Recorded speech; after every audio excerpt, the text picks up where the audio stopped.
ગીરની શાન ગણાતી કેસર કેરીના બગીચાઓ થઈ રહ્યા છે નષ્ટ। પોતાના બાળકની જેમ ઉછેરીને મોટા કર્યા બાદ યોગ્ય ઉત્પાદન ન થતાં મજબૂરીવશ આંબાઓ ખેડૂતો કાપી રહ્યા છે। ગ્લોબલ વોર્મિંગની અસરને કારણે આવક કરતાં ખર્ચ વધી જતા કેસર કેરીના ખેડૂતો કરજદાર બન્યા છે। આ દ્રશ્યો છે ગીરની પ્રખ્યાત કેસર કેરીના બગીચાઓના, જે દેશ વિદેશમાં પ્રખ્યાત છે। કેસરનું નામ સાંભળતા જ ભલભલાના મોઢામાં પાણી આવી જાય છે, પરંતુ છેલ્લા કેટલાક વર્ષોથી કેસર કેરીના ઉત્પાદનમાં સતત ઘટાડાના કારણે ખેડૂતો કરજદાર બન્યા છે। આથી પોતાના બાળક કરતાં વિશેષ માવજત કરીને ઉછેરેલા આંબાના ઝાડ પર કરવત ફેરવી રહ્યા છે। જોકે આંબાના વૃક્ષો તાલાલા ગીરના સુરવા, ધાવા, ચિત્રાવડ, હળમતિયા, વાડલા સહિતના ગામોમાં પણ કપાઈ રહ્યા છે। કેસર કેરીના આંબાના બગીચાઓ નષ્ટ કરતા ખેડૂતોનું કહેવું છે કે છેલ્લા 5 વર્ષથી કેરીના પાકમાં ઉત્પાદન ઘટી રહ્યું છે। ગ્લોબલ વોર્મિંગની અસર અને કમોસમી માવઠાના મારથી કેરી પકવતા બાગાયતી ખેડૂતો દિન પ્રતિદિન નુકસાનીમાં ખપ્પરમાં હોમાઈ રહ્યા છે। ગત વર્ષે આંકોલવાડી ગીર ગામે 20 વીઘાના આંબાના બગીચામાં 300થી વધુ આંબાના વૃક્ષોનું કટિંગ થયું હતું। તો આ વર્ષે પણ ધાવા સહિતના અન્ય ગામમાં ખેડૂતોના મતે પોતાના બાળકની જેમ ઉછેરેલા આંબાના આ વૃક્ષો પર કરવત ચલાવવામાં તેઓનું કાળજું કંપી રહ્યું છે। પરંતુ છેલ્લા 5 વર્ષથી આંબાના બગીચાઓમાં ખર્ચ સામે નુકસાની વેઠવી પડી રહી છે, માટે જ આંબાના વૃક્ષો કાપી અન્ય પાક તરફ ખેડૂતો વળી રહ્યા છે। ગીર સોમનાથ જિલ્લા નામ મનસુખભાઈ છે, તાલાળા તાલુકાનું ધાવા ગામ છે અને ઘરનો બગીચો છે। બગીચામાં કેરી કંઈ થતી નહીં એટલે બગીચો અમે કાપી નાખ્યો છે। ઘણા ખર્ચાના ન હતા, સરકાર કોઈ જાતની સહાય ન આપતી, તો શું કરવું અમારે? તો 20 વીઘાનો બગીચો હતો અને 50 વર્ષના ઝાડવા હતા, એ 350 ઝાડવા હતા એક બગીચામાં 20 વીઘામાં। હવે ખેતી જ કરવી પડે, શું કરવું બીજું? તમને નહીં, કોઈ જાતની રાહત જ નથી મળી, નહીં કોઈ નહીં। સોમનાથ જિલ્લામાં કુલ 15,500 હેક્ટરમાં કેસર કેરીના આંબાનું વાવેતર છે, જેમાં એકલા તાલાલા ગીરમાં જ 9,500 હેક્ટરમાં વાવેતર છે। એટલે જ તાલાલા ગીરને કેસર કેરીનો ગઢ માનવામાં આવે છે। પરંતુ છેલ્લા કેટલાક વર્ષોથી ગ્લોબલ વોર્મિંગની કારણે કેરીનું ઉત્પાદન દિન પ્રતિદિન ઘટી રહ્યું છે।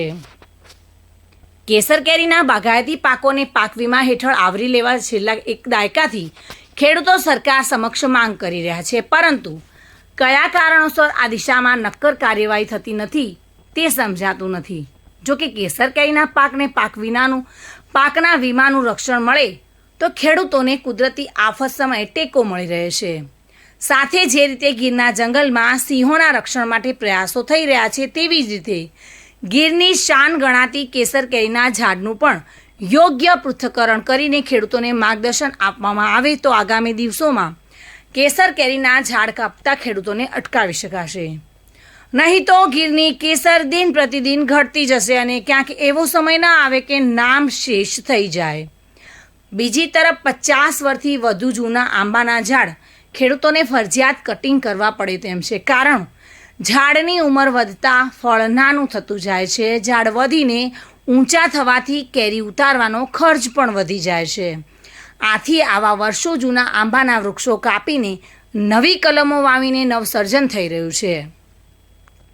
નવા રૂપમાં 3 વર્ષ બાદ મબલક પ્રમાણમાં કેરી આવવા લાગે અને ફળ પણ મોટું થાય તો બજારમાં ભાવ સારો મળી રહે, જેથી ખેડૂતોને ફાયદો થાય। પરંતુ આવી રીતે નવસર્જનનો રેશિયો 10ની સામે 2નો છે। ગ્લોબલ વોર્મિંગને કારણે દિન પ્રતિદિન કેસર કેરીનું ઉત્પાદન ઘટતા ખેડૂતો બાગાયતી પાક છોડીને મગ, અડદ, ઘઉં, બાજરી અને મગફળી જેવા રોકડિયા પાકો તરફ વળવા થયા છે। યોગ્ય માત્રામાં પાણી હોય તેવા ખેડૂતો આંબા કાપીને અન્ય પાકો તરફ વળી રહ્યા છે, જેની સંખ્યા ગીર વિસ્તારમાં ખાસા પ્રમાણમાં વધી રહી છે। ગીરની શાન ગણાતી કેસરને બચાવવા માટે સરકાર દ્વારા ખેડૂતોને યોગ્ય માર્ગદર્શન અને સહાય આપવી જોઈએ। સોમનાથના તાલાળા તાલુકાના ધાવા ગામ ગીરથી હું જસવંતભાઈ ધનજીભાઈ અંટાળ એક ખેડૂત બોલું છું। આજે અમારો વિસ્તાર 100% બાગાયત વિસ્તાર છે। આ છેલ્લા 5-6 વર્ષથી આ જે હવામાનમાં બદલાવ આવ્યો, વાવાઝોડા, અનિયમિત વરસાદ, ગ્લોબલ વોર્મિંગ જે હવામાનના હિસાબે આજે આંબાની અંદર એ જે 25, 30 કે 40 વર્ષનો આંબો છે એમાં 20 કિલો કેરી પણ નથી બેસતી. તો દવાનો ખર્ચો, ખાતરનો ખર્ચો અને મજૂરી ખર્ચ પણ નીકળતું નથી. તો એને હિસાબે આજે જો આ વિસ્તાર છે જે અમારા ગામની અંદર આજે 100 વીઘાના બગીચાનું કટિંગ થઈ રહ્યું છે અને ચીલે ચાલુ ખેતી કરવા ખેડૂતો માગે છે. બાગાયતમાં 1 પણ રૂપિયાનું વળતર નથી, ઉલટાનો ખર્ચો કરીએ તો વળતર મળતું નથી. તો ગવર્મેન્ટે આમાં થોડુંક ધ્યાન દઈ અને થોડુંક ખેડૂતોને આંબા ન કપાય, નો કટિંગ થાય તો એનું ધ્યાન આપવું જોઈએ, જેથી કરીને પર્યાવરણ બચે. અત્યારે જેટલો ફોરેસ્ટ વિસ્તાર છે એટલો પણ બાગાયત વિસ્તાર છે. જો આ વિસ્તાર નીકળી જશે તો પર્યાવરણને પણ મોટું નુકસાન થશે. માટે ખેડૂતોને આંબા ન નીકળે માટે સરકારશ્રીએ થોડુંક પ્રોત્સાહન કરી અને આંબા ન નીકળે એવી વ્યવસ્થા સરકારે કરવી. વિજયસિંહ બારડ, બાગાયત અધિકારી અને વિષય નિષ્ણાત, Indo Israel Centre of Excellence for Mango, Talala, બાગાયત વિભાગ, ગુજરાત રાજ્ય. જી, સેન્ટર ઓફ એક્સલન્સ દ્વારા ખેડૂતોને ભલામણ કરવામાં આવે છે અને બાગાયત વિભાગ દ્વારા પણ ભલામણ કરવામાં આવે છે કે અત્યારે જે કોઈ પણ આંબા છે એ આંબાની ઉંમર લગભગ 70% જેટલા બગીચા છે કે જેની ઉંમર 35 વર્ષ ઉપર છે, 40 વર્ષ ઉપર છે અને 50 વર્ષ ઉપર છે. અમુક બગીચાઓ તો 70 વર્ષના પણ થયા છે. તો આંબાનું જે ઇકોનોમિકલ એજ પીરિયડ છે 40 વર્ષ અથવા તો 45 થી 50 વર્ષ સુધી ઉત્પાદન આપી શકતો હોય અને ત્યાર પછી એમાં રોગ જીવાતનું પ્રમાણ વધી જતું હોય છે. કેરી ઉતારવી પણ મુશ્કેલ બની જતી હોય છે અને ખેડૂતોને ટ્રેનિંગ કરવાની ભલામણ કરવા છતાં પણ ખેડૂતો એટલી બધી ટ્રેનિંગ અપનાવતા નથી. આવા જે મોટા બગીચા છે એને કાપવા ન જોઈએ. એવા બગીચાને ખરેખર 5 થી 7 ફૂટેથી જો એનું નવીનીકરણ કરવામાં આવે તો એને થડ છે આવનારા 2 થી 3 વર્ષમાં ફરીથી ઉત્પાદન આપતું બનાવી શકીએ.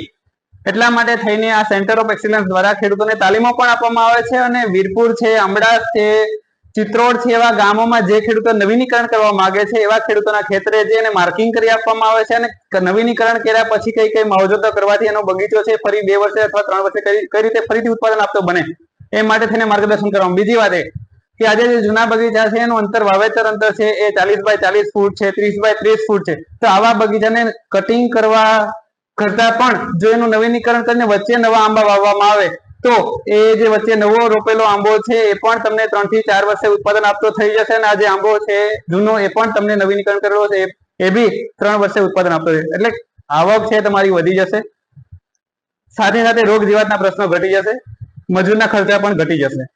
બિલકુલ, જ્યારે ખેડૂતો નવીનીકરણ કરે છે ત્યારે એને 1 હેક્ટરે જૂની જે સ્કીમ હતી એમાં 26,000 જેટલી પ્રતિ હેક્ટરે સહાય પણ આપવામાં આવે છે. જો ખેડૂતો ધારાધોરણ પ્રમાણે નવીનીકરણ કરે તો એને 26,000 રૂપિયા પ્રતિ હેક્ટરે બાગાયત વિભાગ દ્વારા સહાય આપવામાં આવે છે અને જો ઘનિષ્ઠ પદ્ધતિથી વાવેતર આંબાનું કરે તો 100 રૂપિયા પ્રતિ કલમ બાગાયત વિભાગ દ્વારા સહાય આપવામાં આવે છે.